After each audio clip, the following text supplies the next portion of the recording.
பொதுவாக ஒரு ஆட்சி முடிஞ்சு புதிய ஆட்சி மலரும் போது இந்த அரசு இயந்திரம் இருக்குல்ல, அதை சர்வீஸ் பண்ணுற வேலையை ஆரம்பிப்பாங்க. இப்போ நம்ம வாகனம்லாம் சர்வீஸ் பண்ணுற மாதிரி அரசு இயந்திரத்தை சர்வீஸ் பண்ணுவாங்க.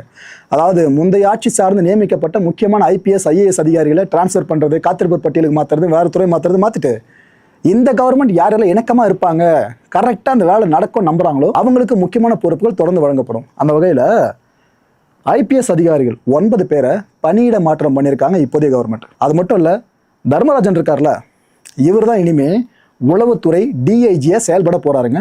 அந்த நியமனமும் இப்போ நடந்தாச்சு.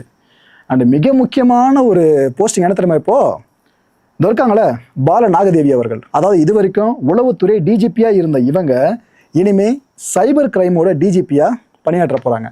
அந்த நியமனம் சார்ந்த முடிவுகளும் அரசு தரப்பில் எடுக்கப்பட்டாச்சு. ஸோ உளவுத்துறை டிஐஜியாக தர்மராஜன் அவர்கள், சைபர் கிரைம் டிஜிபியாக பால நாகதேவி அவர்கள். அடுத்த ஒரு மிக முக்கியமான நியமனம், நம்ம இதுக்கு முன்னாடி வீடியோவில் பேசியிருந்தோம்.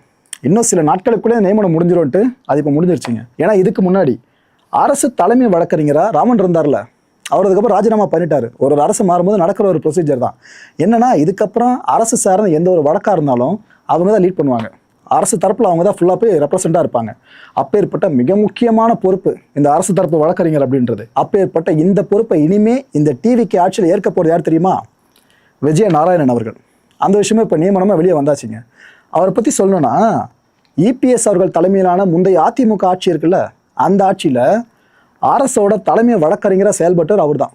அப்பேற்பட்டவர் தான் இந்த டிவிக்கு ஆட்சியிலையும் இதே அரசின் தலைமை வழக்கறிஞராக நியமனம் பண்ணியிருக்காங்க. ஸோ இதுக்கப்புறமும் டிவிக்கே வேறு, ஏடிஎம்கே வேறு நீங்கள் நினச்சிங்கன்னா இது உங்கள் கையில் இருக்க முடியும் மக்களே. ஏன்னா ஏற்கனவே ஏடிஎம்கேல இருக்க பெரும்பாலான எம்எல்ஏஸ் டிவிக்கே பக்கம் வந்தாச்சு. இதுக்கப்புறம் அந்த மீதம் இருக்க எம்எல்ஏஸ் இருக்காங்களே, அவங்க எந்த முடிவை எடுக்க போகிறாங்கன்றது அடுத்த கட்ட பெரிய கேள்வியாக இருக்குது. அதுக்கு மத்தியில் இப்பேற்பட்ட நியமனம் வேறு நடந்திருக்கு. இப்போலாம் அதிமுகன்னு பேர் எடுத்தாலே அடுத்து என்ன கிளாஷ்ன்ற மாதிரி தான் யோசிக்க வச்சுட்டாங்க. அப்பேற்பட்ட விஷயம் நடந்துகிட்டு இருக்குல்ல. அதிமுகவோட புதிய மாவட்ட செயலாளர்கள், அதாவது அதிருப்தி எம்எல்ஏஸ்னு பல பேரும் இபிஎஸ் அவர்கள் தரப்பிலிருந்து விலகி டிவிகே தரப்பு சாஞ்சிட்டாங்களே. சட்டப்பேரவையில் டிவிகே கவர்மெண்ட்டுக்கு ஆதரவு தெரிவித்து அவங்க வாக்குகளை செலுத்தினாங்களா. அதுக்கப்புறம் அப்செட்டான எடப்பாடி கே பழனிசாமி அவர்கள் புதிய மாவட்ட செயலாளர்கள் நியமித்தாங்க. பழைய பொறுப்பில் அவங்க ரிலாக்ஸ் பண்ணி விட்டு புதுசாக நியமிக்க ஆரம்பிச்சிட்டாங்க. பழனிசாமி அவர்களை அந்த புதுசாக நியமிக்கப்பட்ட மாவட்ட செயலாளர்கள் இருக்காங்களே, அவங்க வந்து சந்திச்சிருக்காங்க. சந்தித்த கையோட ஒரு ஆலோசனையும் தீவிரமாக அங்கே முன்னெடுக்கப்பட்டிருக்கு. இன்னொரு பக்கம் என்ன தெரியுமா நடந்துட்டுருக்கு, சபாநாயகர் இருக்கார்ல பிரபாகர் அவர்கள், அவர் நிலைமையை பாருங்கள். என்ன தெரியுமா பிரச்சனை, ஒரு பக்கம் இபிஎஸ் அவர்கள் தரப்பு, இன்னொரு பக்கம் எஸ்பி வேலுமணி அவர்கள் தரப்பு. 2 தரப்பும் எங்கள் தரப்பு கொறடாவுக்கு அங்கீகாரம் கொடுங்க அப்படின்ட்டு சபாநாயகர்கிட்ட ப்ரெஷர் கொடுக்க ஆரம்பிச்சிட்டாங்க. பிரபாகரன் அவர்களும் 2 பக்கமும் பார்க்குறாரு. என்ன 2 தரப்பு ஒரே டைம் வந்து கேட்குறீங்க, என்ன பண்ணுறது ஏது பண்ணுறதுன்னு அவரால் பார்த்துக்கிட்டு இருக்காரு.